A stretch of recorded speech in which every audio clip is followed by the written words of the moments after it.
So, good afternoon, everyone. Welcome to the EOcafe, where the EO community meet. Um, just a quick reminder, I guess most people have been in the EOcafe at some point now, but if you haven't, please keep your microphones turned off unless we ask you specifically to join. You're very welcome to keep your cameras on. It's always good to see people. And if you've got a question or a comment or something to add to the conversation, just pop it into the chat and we'll try to follow the chat. And if there's a question there, we'll ask you to come in and pose the question yourself. So hopefully that will all work. It seems to be quite reliable. So, welcome again. Today we're going to be talking about the use of EO for shipping, and particularly linked to sea ice around the regions of the Arctic and the Baltic. The work is linked to an ESA Best Practice project that we've discussed before in the EOcafe. We talked and one of the very early projects was about oil and gas, and we've talked about resources in the EOcafe. Maybe one or two other best practice projects. Um, for many years, I think there's been an expectation that the northern sea routes would be opening up. It will be one of the positive outputs of climate change. But I think realism has set in, and there is now sort of a more realistic prospect around that we hope to hear more about today, and how things are evolving and how Earth observation can help. Certainly, some ships are taking the northern route, but normally they're strengthened, their ice strengthened. So there's not a free passage of routes. And as far as I understand, it's still more expensive, even at the best time of the year in September, for ships to go.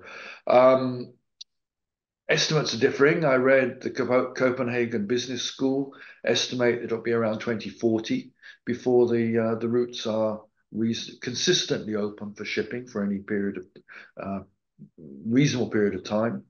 But others predict between 2035 and 2065 for having ice-free conditions. Ice being the greatest factor determining the accessibility and safety of these routes.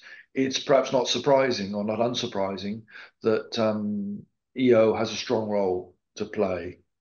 The very first SEBS case that we did was looking at the shipping in the Baltic and the passage through the sea ice and the way that the radar data was used to help the icebreakers.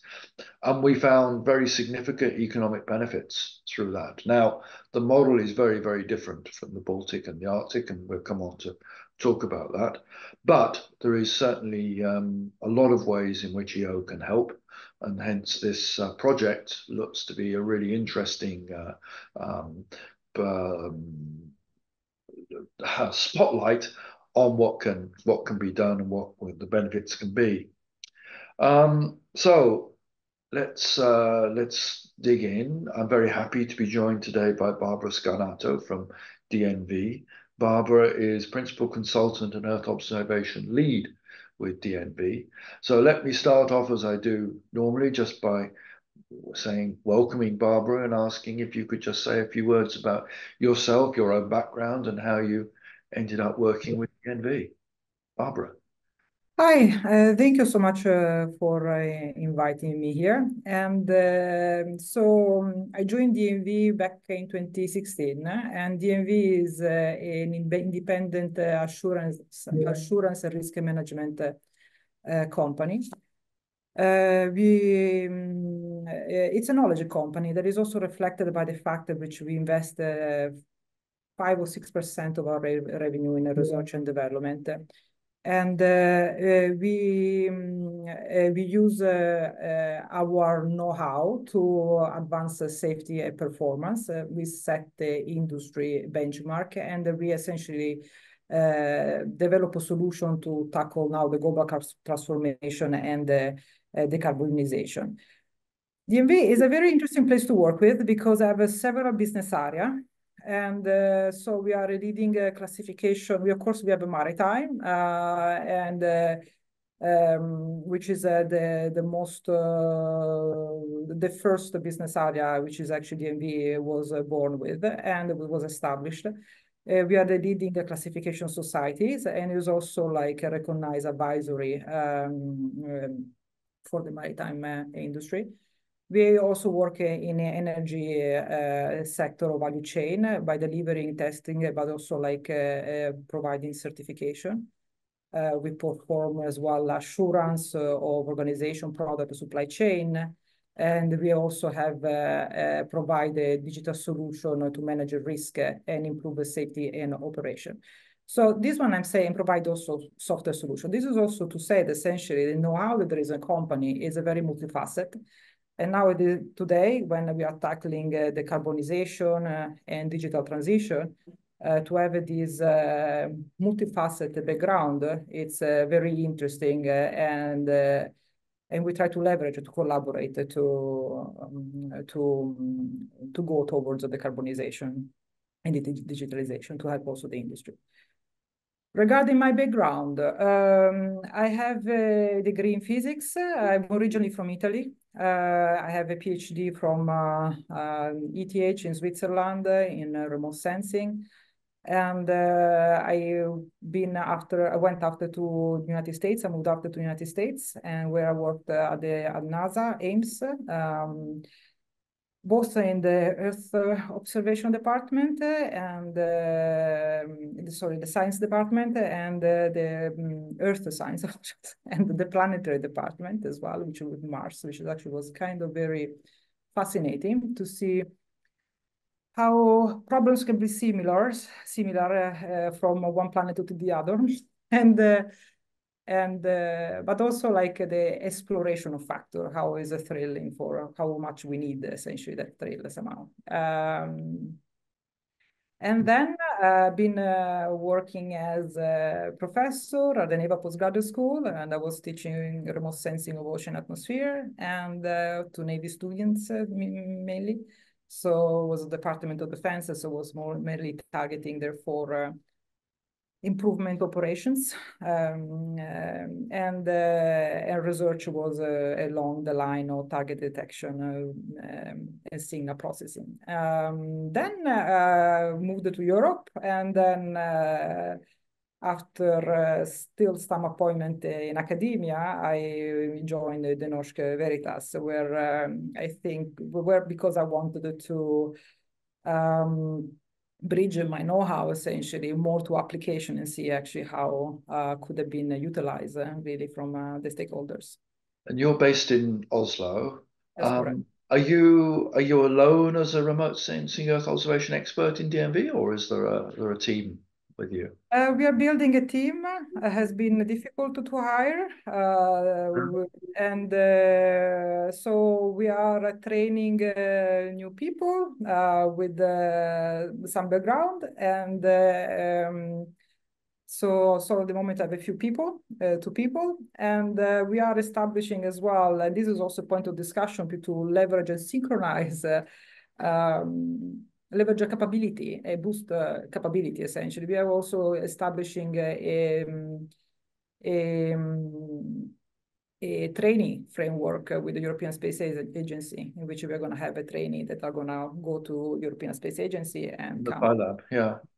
Okay, that's interesting. And just to sort of complete that line of conversation, are you that's to support the consultancy work that DNV does? Are you offering solutions to your clients, or are you sort of just providing advice on what solutions could be available? In other words, are you doing remote sensing in-house, or are you likely to work with others? You're working with CGI and EGI on this project, for example. In this project, yes, it was because it's a large project, has like a multifaceted know-how which was needed. So therefore, we leverage know-how from different sectors. We have Janne, which with a maritime know-how. There is me with a remote sensing background, and knowing as well a little bit more of the industry, being sitting in DNV.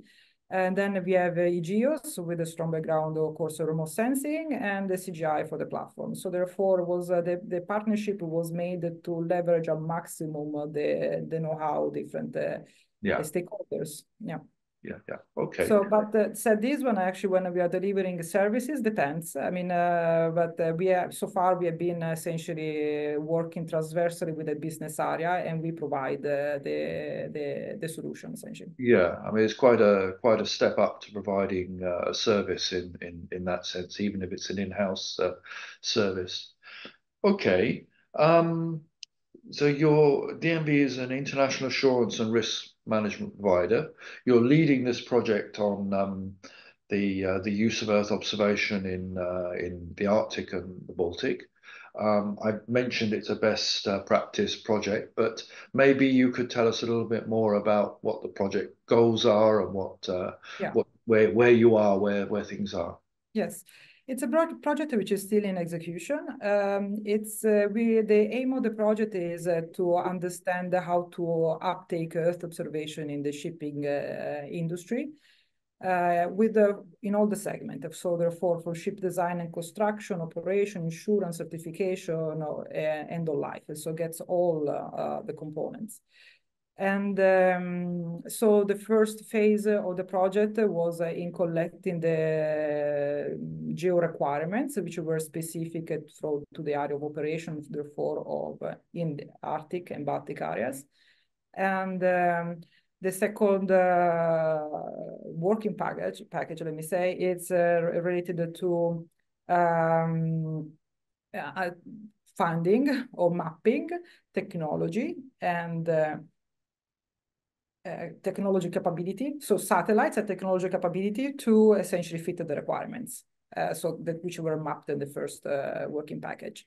Yeah. And then actually we are mapping also the gaps. So therefore what is missing, what is technology will come up in the next 5 years that will fill the gaps or not. And we're gonna have a demo which is a CGI will provide, in which we will showcase the capability of observation for the user requirements. And then we're gonna have a roadmap to a best practice with suggestion on how to go ahead essentially in the Okay. segment. So yes, that is pretty much. Yeah, I was looking at the project website, and I think you kicked off in March, March last year, was it?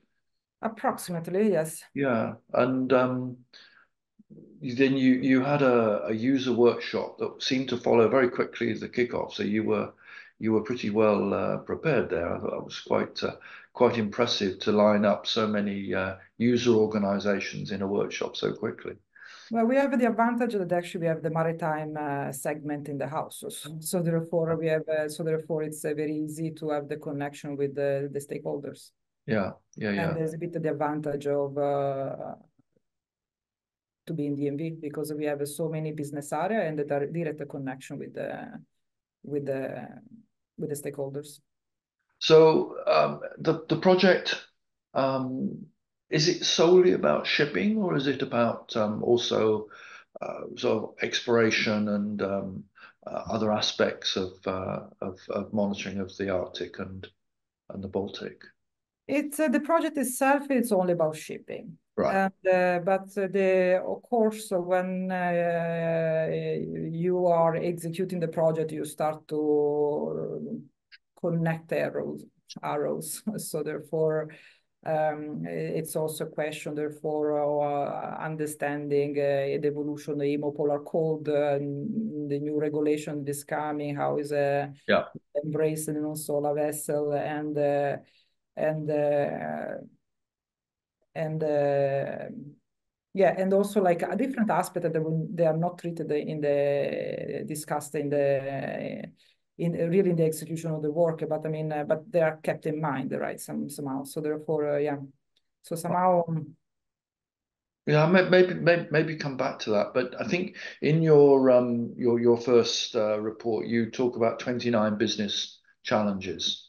Tell us a little bit about what are the challenges that you're finding where I presume those are challenges where geospatial information is able to play a role in helping to address those challenges?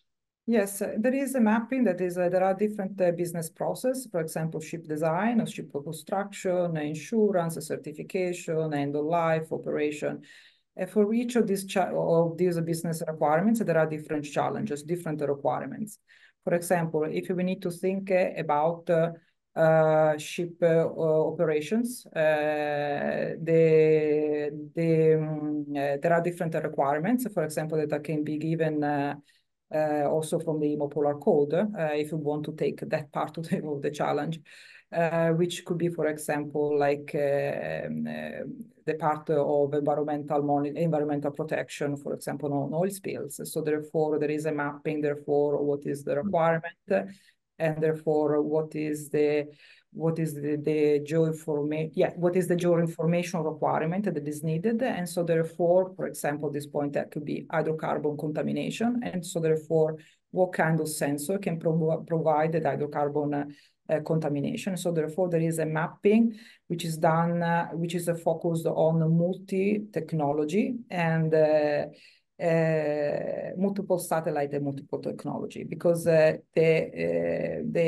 one of maybe the gaps is essentially the fact that essentially you want to have the most frequent revisit time as possible. So therefore, one approach to overcome is essentially to use all the satellite capability that is there. So therefore, the multi-platform capability. So therefore, it's there is an overview of different. So there is an overview also in the report that actually will be published soon with a mapping of the geo requirement and then actually the technology that can fit the geo requirement. So they also understood the differences and what are the plus and minus, and then actually like different capability that is coming. And so therefore, so going back to the case, so therefore there is a mapping requirement, for example, the carbon contamination. Okay, so therefore, what is the, so you need to have oil contamination, from where does it come, and what are the attributes? So for example, this point, where it is located, how much it is. So therefore, is the geolocation, how many pixels, and where is drifting. And so therefore, there is a mapping all different variables that are needed essentially for this information system. So therefore, because you can start to, essentially, this is a mapping on information system. And then actually you have a different technology that fits in this mapping. And the same is done for different processes, therefore, for ship design, for example, another one, where maybe, and I'm pointing on those two because maybe it could be, for example, if we want to point on operation, could be another thing is ice management, how to navigate through water infested by ice in a safety manner. This depends on the vessel type and class. So, so therefore, for example, for operational purpose, if you look on this segment, is a question near real-time capability. Yes, to have the data of ice concentration. And while instead, if you're looking on the ship design, you need to have more long-term information. So therefore, despite you looking at the same variable, which is maybe ice concentration, let's say, you're looking at different temporal scales or spatial scales for your decision-making process, which is improving the design of the ship to navigate safely, but also like more at this point in a cost-effective manner, as there are new drivers due to, as well to the new regulation from the EU ETS, where you need to optimize as well. You are now the shipping industry is going to be taxed for emissions. So they have the interest in, while navigating in a secure manner, also to emit the minimum as possible, because otherwise they're going to be pay more for emission. So therefore is so it's very important therefore to have the right level of information to navigate safely, but is also like a cost efficient manner. So in a can sustainable way, in a cost efficient. maybe I'm jumping a little bit ahead here, but can the EO data help with the emissions monitoring, or is it really helping with optimizing the routing? For this is like more to optimize, for example, for the, well, depend at this point if what kind of process we are looking at. If you are asking me for the point of process of ship design, the way that they can help is optimize the design. If you are asking me, can you monitor? There is a little bit, it's a bit more difficult to monitor through satellite Earth observation because you're looking always on a polar orbiting. So therefore, you don't have a continuous assessment. Still, you can have in an aggregate manner, not per ship, maybe. Not per ship in a continuous manner, but you can have a more in aggregated manner a view about the footprint of traffic in the area. Yes. So the historic routes, you mean, and then the sort of the knowledge that's gleaned from that for the future. I mean, when we were looking at the Baltic, the icebreakers were working together, so they were exchanging information. But the big advantage of using the radar data on board was they had a synoptic view of the whole area, so they could look at their whole route rather than just looking at the next 100 kilometers or 50 kilometers, which they could do with a helicopter on board. Yes. Yeah, yeah. You have a more holistic picture of situation awareness. Holistic, yeah, yeah. And that translates into the Arctic. I mean, I guess it's more about the future in the Arctic rather than today. How much use is being made today of Earth observation in the Arctic? I mean, there is a usage of I mean, for navigation, for example, using ice charts for weather as well, or even of imagery of from SAR for interpretation of ice condition for navigation. There are the different application for due diligence as well that we are having also in the house of advisory for example, even site building, for example, if it's a shipyard or different assets that needs to be built in an area. So the Earth observation data is a valuable information to provide information about the environment where the assets are built, and so therefore risk associated. So there are different services which the Copernicus Marine Environmental Protection Service, for example, data can I would say that it also provides an holistic. It's not tailored by purpose. I mean, so it gives a different type of data set that can be used for different purpose, and I use very often this type of data set. And there are different services which are more tuned for the maritime purpose. Polar view, for example, which provides different type of Earth observation from different platform, radar, SAT, or Cosmos SkyMed, or Sentinel-1, 2, 3, and also provides also for the different class vessel, the risk as well. So there are different tools and service that can offer data for different purpose in the segment. Mm-hmm. I read a comment, I think it came from your workshop, that people found it easier to access the free data, the data from Sentinels than from commercial sources. Why do you think that is? For my experience, also just not related to the maritime projects, is they come at different formats. So, which is the first issue, therefore, that actually you need to open it.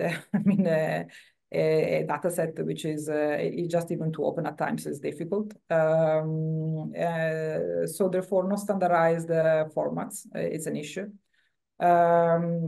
The cost is an issue as well, depending, or because it also depends on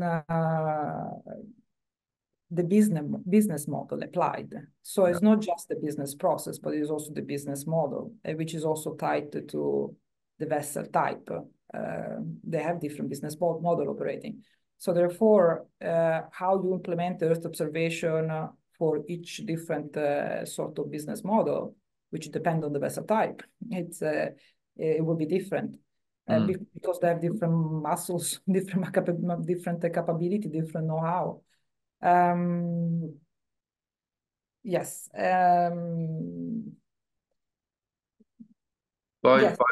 By vessel type, you're talking about whether it's a tanker, whether it's a freight. Fishing vessel, for example, one of the majority in the Arctic area is, for example, fishing vessels that have the majority of the traffic is given. Sorry, I was looking at my colleague if maybe he wanted to say something. So, Oh, but please, I mean, so just eventually wave. So fishing vessels, for example, like is the majority of the traffic, and these one are not high strength, for example, vessels. So then, therefore, they need to avoid at all cost ice. Yeah. And so, yeah, but there's also like there are the cruise ship. There are gigantic ships instead. So therefore, they have also like they have different business model is depending. So one actually like needs to optimize the route to look for more fish or where is located the fish, and avoids ice. So as well, the bias on the data have a different relevance for them because somehow they don't want to go through ice.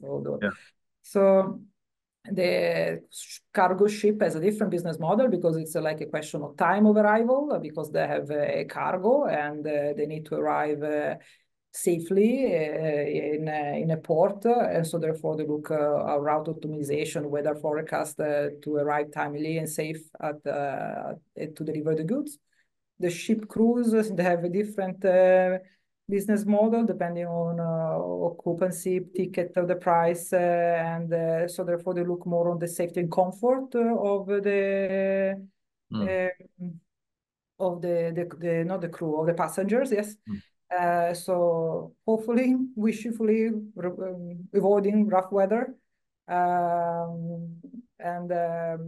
So the way that actually they take the data or they're able to implement the data, it's also in a different way. Yeah. And also the capacity to get the cost is different from the fishing vessel to the cruise ship is a different thing. And the cruise ships are balancing, pushing further north and further into the icy regions to offer a better experience, a stronger experience against the risk and safety, and I guess the cost of data as well. Yes. Yeah, we saw this in Greenland. Yeah. Yes. Jan has very funny stories to be. Okay. Is Jana with us? Jan is with us. Oh, okay. I guess one of the strong factors we're just talking about cruise ships there, but of course is safety. And I wondered about the security issue as well. You know, as the Arctic is contested, agreements around it. There's for shipping routes between the Far East and Europe, at least, there's a strong dominion of Russia. Are the security aspects being considered, and what would be the main ones? Security, not safety, you're saying. No, Yeah. security, yeah. Yeah, this is a topic that is coming up more and more frequent. Yes, it's a part of the European, no, the Arctic Council, more attention on that one. So it's coming more and more to the attention. I see that there are coming up new in different initiatives that are targeting security in the Arctic area. So yes, and again, the satellite capability, it's very a very strong option because it provides an holistic view of all the situational awareness at a large scale. And I would say also maybe independent view about what is happening. So yes, so there are factors that are coming up.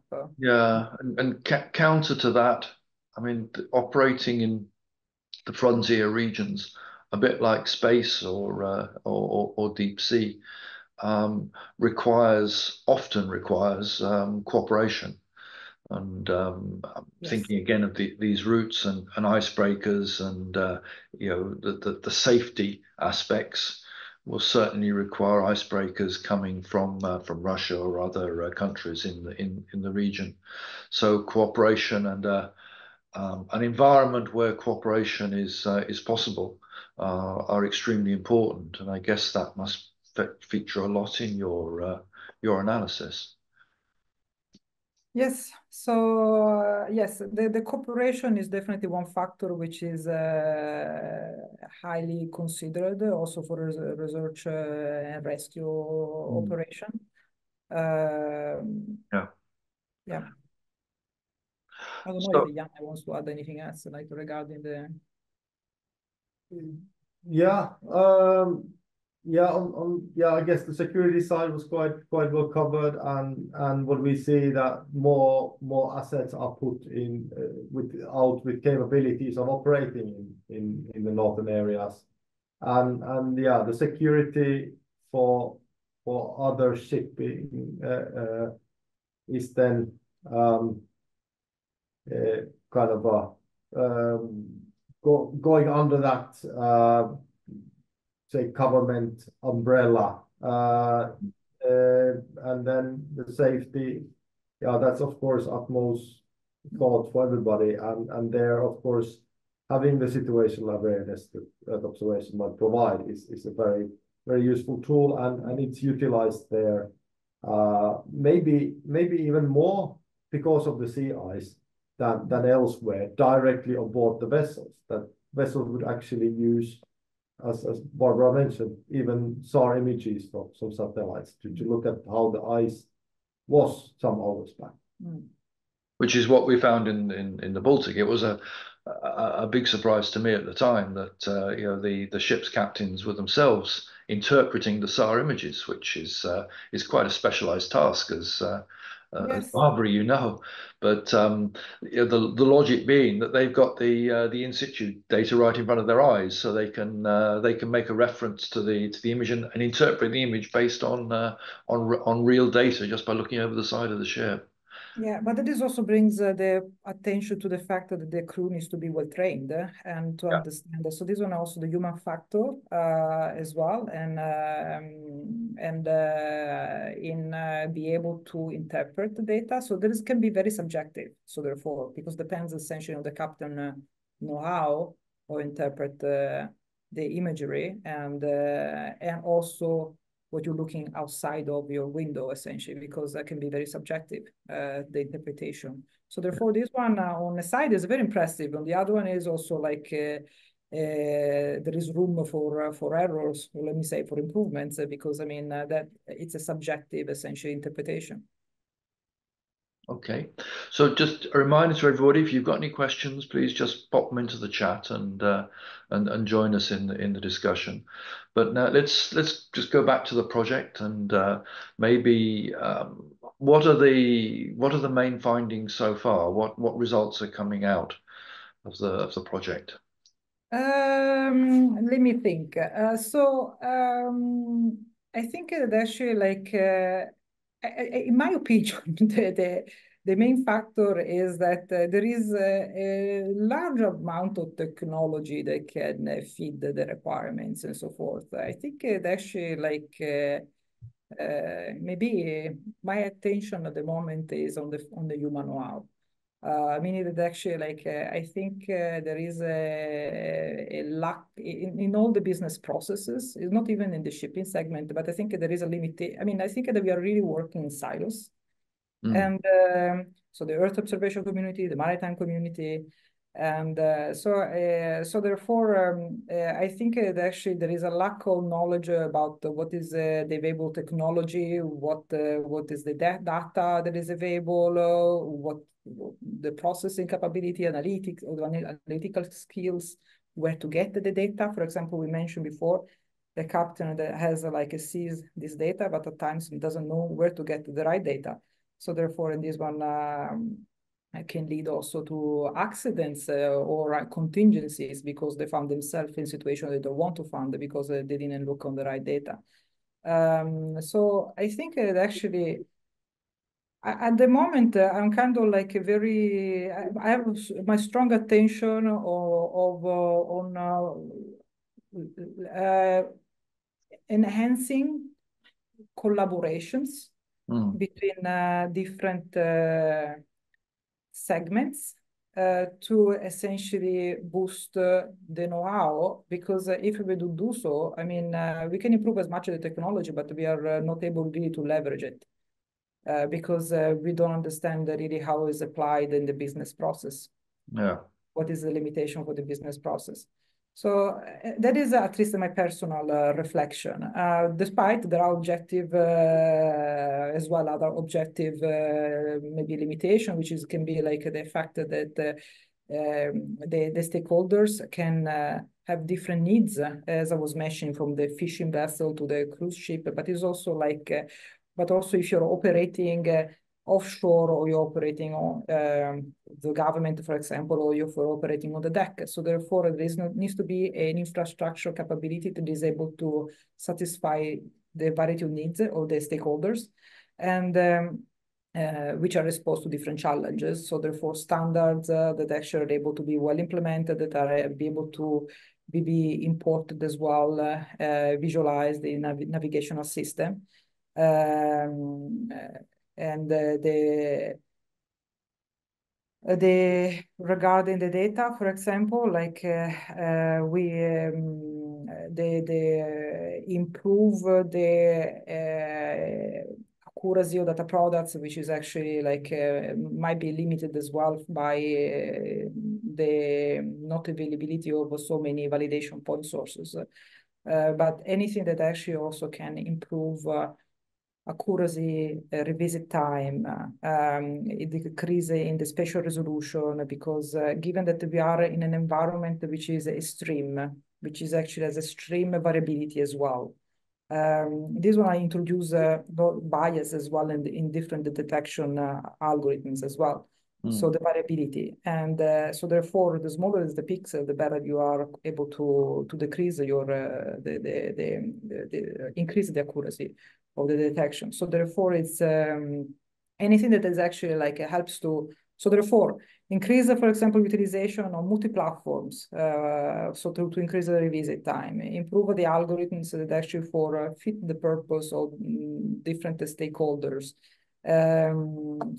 Having a harmonized and homogenized data to have a consistent and compatible data, which with a sort of a processing as well, which is transparent. That is also helps because, for example, for me, let me say, that helps to track the risk what can be, or try to understand the bias where are coming from utilizing one data set versus the other one, and understanding what is the best data set that I can use, or can I take the bias in my uncertainty, and how does it affect the decision making. And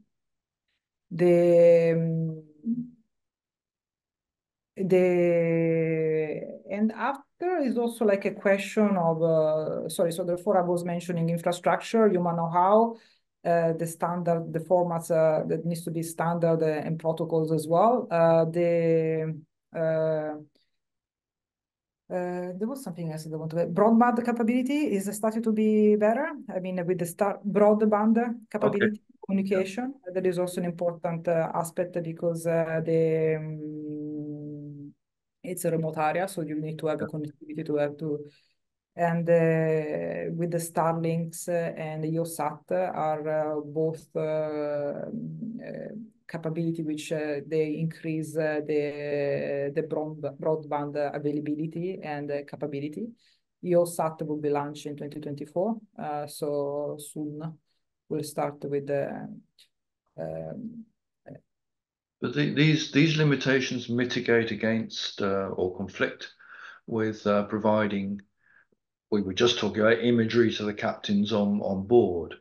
So would you see that as being the preferred model, or would you see a control center which is providing information to a number of ships operating in the area?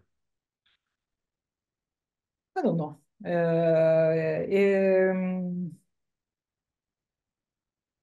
I guess that both of the ways. I mean that I imagine that actually like there needs to be someone offshore that actually needs to have a control area about the situational awareness. But I imagine as well that when you are navigating through rough water in a very remote area, you want to have as well your situational awareness about what is in front of you. So I think that probably at least that would be my answer. I don't know if Janne, what. Yeah, maybe I can add on this. Per today, there are basically most of the time a middleman or a middle person or say piece of organization, either in-house or bought from external provider to work the satellite Earth observation data into the format that can be actually sent on board. Yeah. And that includes or has included now the broadband is increasing, but it included packaging of the data as well. Yeah. And then of course some of the operators that we've learned in this project, they actually have in-house service provider who does additional analysis of satellite imagery before it's sent, so that it includes more information than maybe that what is easily and freely available. And then there are other providers who provide from multiple sources, including both commercial and free data, and they provide to specific purposes. Typically, operations reaching to operations in ice reaching to North Pole, for example, and research and some cruise industry, and then in addition there are in different shipping companies kind of monitoring of situational awareness of all their assets, and those also they can be kind of the data providers, but also they want to see the same what the ship is seeing, so that they can utilize the same data. So that's what it's today, and with the easy access products, maybe it would be more utilized download directly from the ship, and if you can go a bit and browse and look, but typically that task can be either on land or on board. Yeah. Given the need to take data from essentially as many sources as possible to get a sort of rapid situation awareness, it feels to me more like something which is not on the ship but is in a control center. But that goes against the experience in the Baltic, which is saying it goes out the opposite way. So I guess it's not so clear yet which way it would actually go. How important is we talk about quality of data, so and the quality in the sense of being able to trust the data that comes down. Is that an issue that you feel is important to be addressed? Yes, yes, traceability of the data is important. So therefore, I think that is very important that actually it's very well described, the stepping process for collection of data, processing, what kind of methodology, validation, how much, what is the bias that has been, and with local validation, and also compared to other retrievals, for example. So that is important. And because, and it's also important because, well, for two different reasons, maybe. One is because you are making a decision, and based on the decision, you want to trust that the decision is made properly. And so therefore comes work about the certification, essential technology qualification. Technology qualification can be as well algorithm qualification that fits the purpose. Which is also like essentially underlines what are the aspects, what can go wrong, or what is missing, what is the bias, what is the error, like how does it affect the decision making or the business process. The other one, it's a question of policy.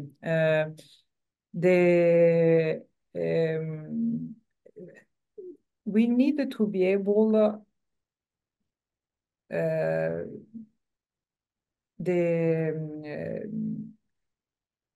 sorry, because I'm thinking the one doesn't go at the same speed sometimes, the thoughts and what the words. I know that problem, yeah. Yeah, so it's we need to essentially advocate as well for the usage of Earth observation in the policy making, because otherwise we are not able to use it. Okay. Essentially, like also for the experience on oil and gas, we are not able to really leverage the Earth observation if not authorities or legal bodies that say that actually is a good technology to be used. So therefore, this was an example that I witnessed in the oil and gas. So the same is for the maritime. So therefore, there is a need to update standards, for example, for the WMO, to what to be refined to what the technology can provide, because the standards are quite they were developed some time before, and also like to define more requirements in the data quality, and that is also why the data processes should be, for example, emopolar code, because I mean, if you are not prescriptive in what kind of data quality or requirement you need to have in your calculation, you are always like you are managing not as well maybe the safety. So introduce bias or risk in your safety assumptions. So then therefore data quality, transparency, it's very, very important. And so that for me is part of sort of procurement policy. But I'm really interested in what you say about policy. You know, which and the need for policies to recognise the use of Earth observation. This is something that we come across in other areas quite a lot. The one that is perhaps most well known is the Water Framework Directive, and the ability of the monitoring of water quality through using Earth observation, which is not recognised in the directives, and therefore public administrations find it hard to justify investment into the use of Earth observation, and it's sort of a catch-22 situation. yeah. But I hadn't seen that in shipping. Where does that apply in shipping? What policy areas need to be recognizing that Earth observation can contribute to improving safety or whatever aspect it is? Yeah, it's a question of spelling out better, like, because maybe there are requirements, but the requirement is not set up in a more prescriptive way. So therefore, it's like the emopolar code, for example, the WMO standards as well that I was reading. So that are all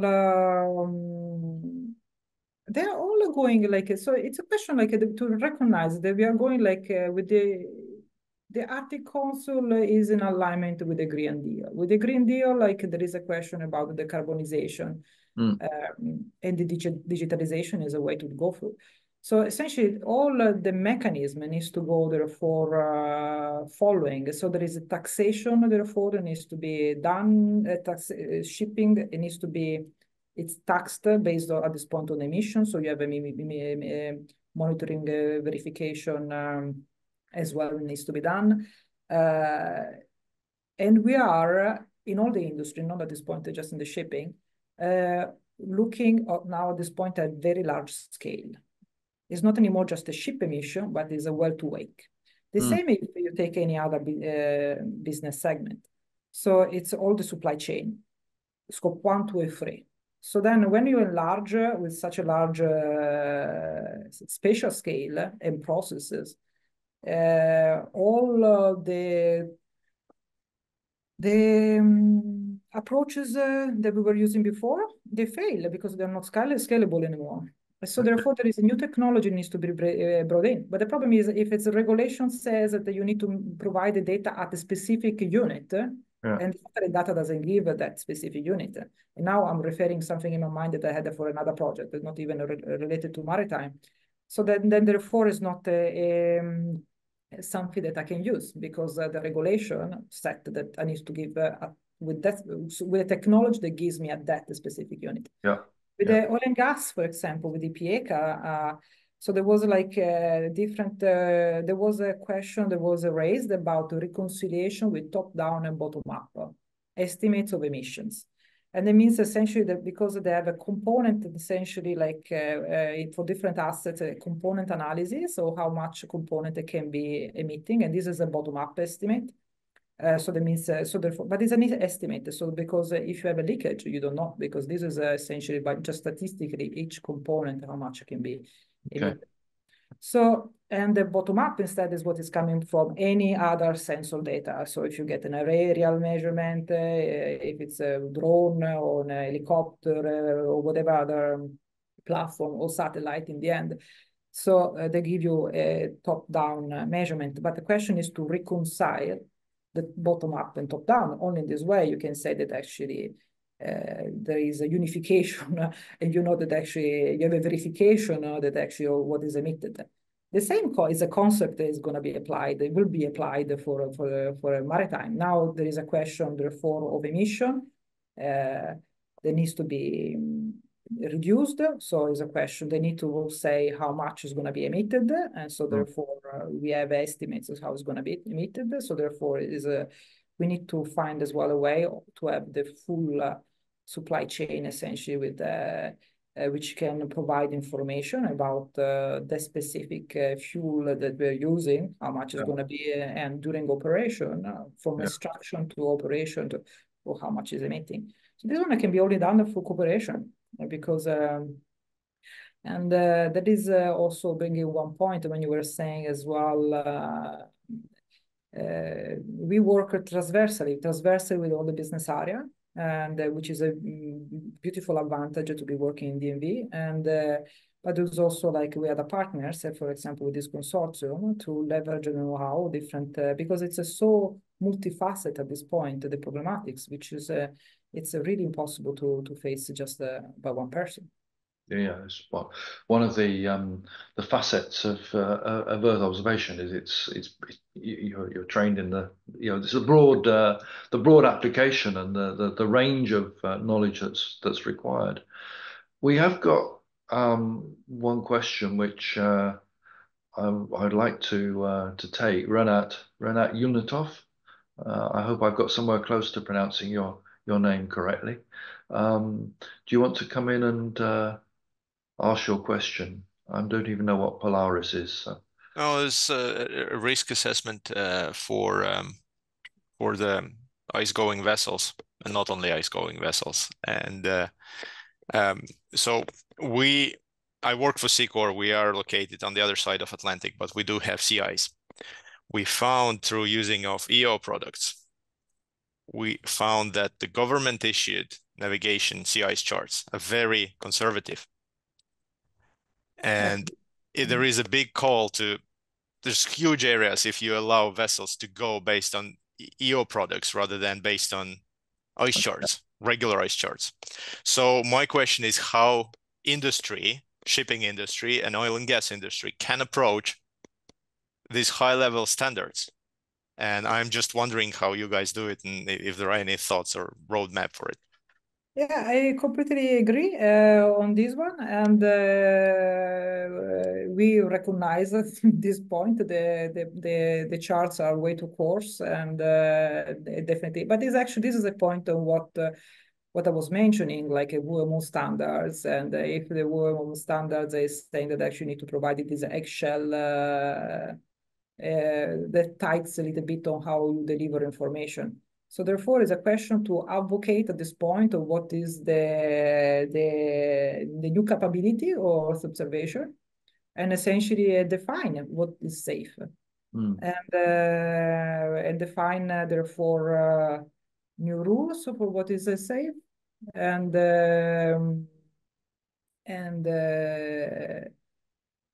try to therefore apply. But this one doesn't come unless there is some regulatory body which is issuing.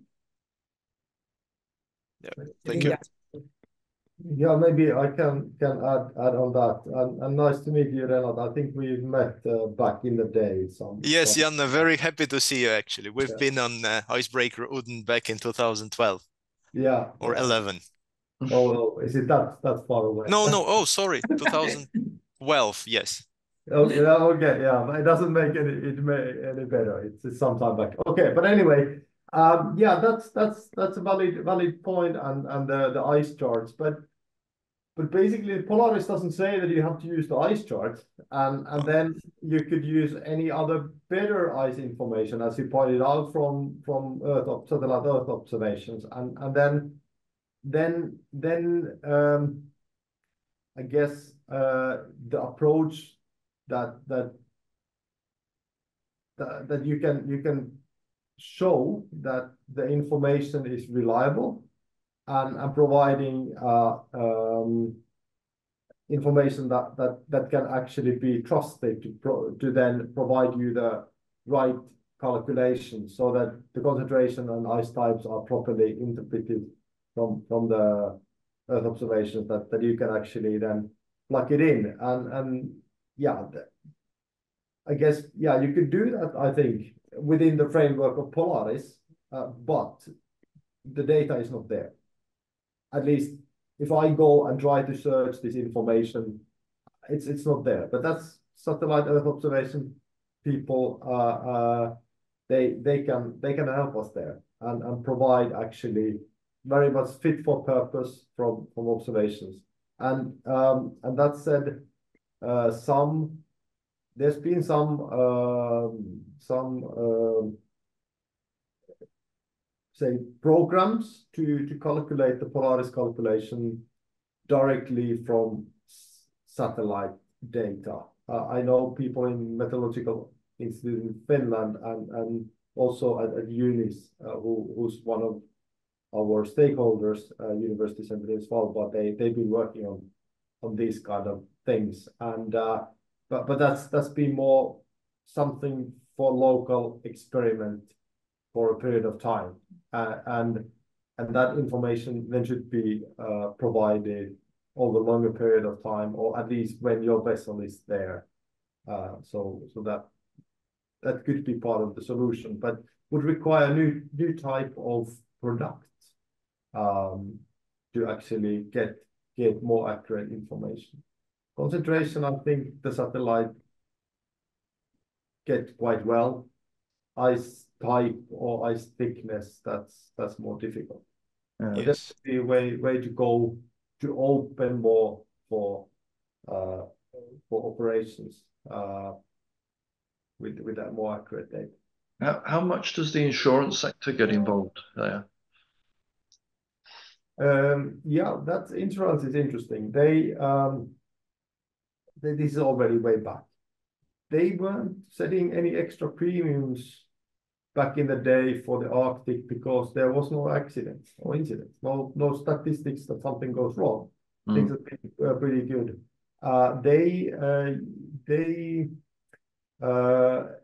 They might set some requirements for what you should use, but typically insurance is relying on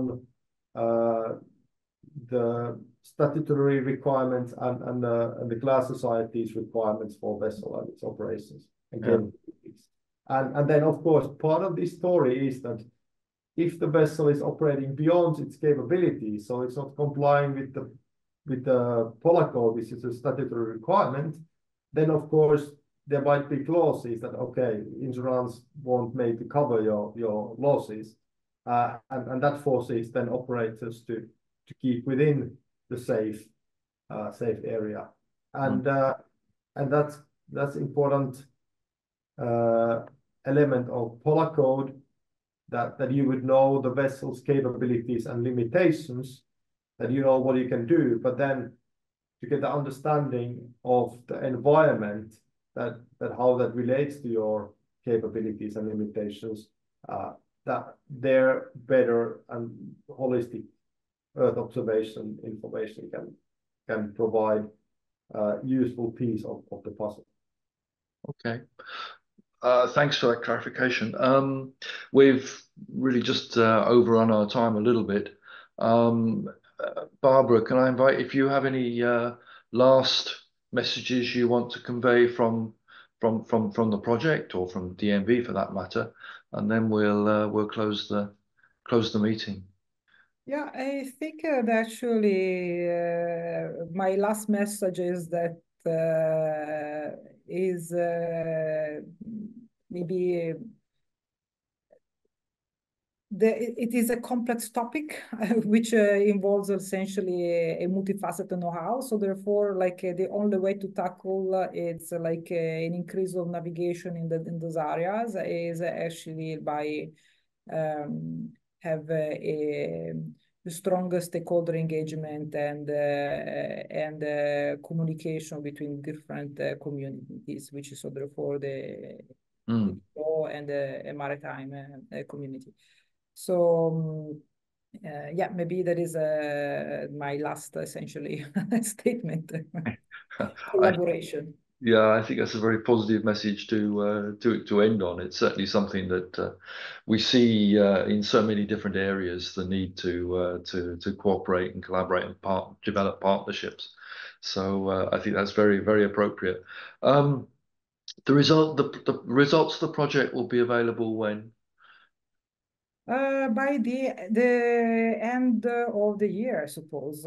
We should be able to. So we are in a moment in which we are soon. We should be able to have available the full deliverable part of the 2.1, which is the data that fits the purpose. It's already online, the wiki part, but the document has been not yet uploaded because it's under revision. So for different from ESA.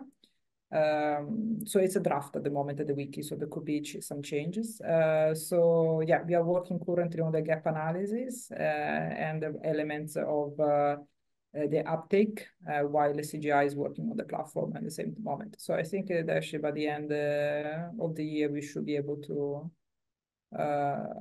finish the entire project.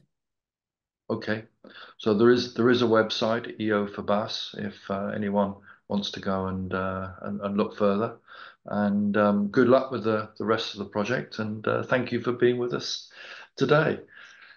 Thanks for the opportunity. I very much appreciate, and thanks for my colleagues and partners to support us in this event. Yeah, thanks to everyone. So we'll close the sort of formal part of the meeting there. I always say that it's very informal, but we will have one further EOcafe before the summer, where we're going to dig into the ESA Incube program to get an update of where it is and see what further opportunities are available through Incubed. I think that's it's an innovative program which has helped a number of companies develop new technologies and new capabilities. So I think it's something that we very much support, and it'll be interesting to get an update on what's happening there.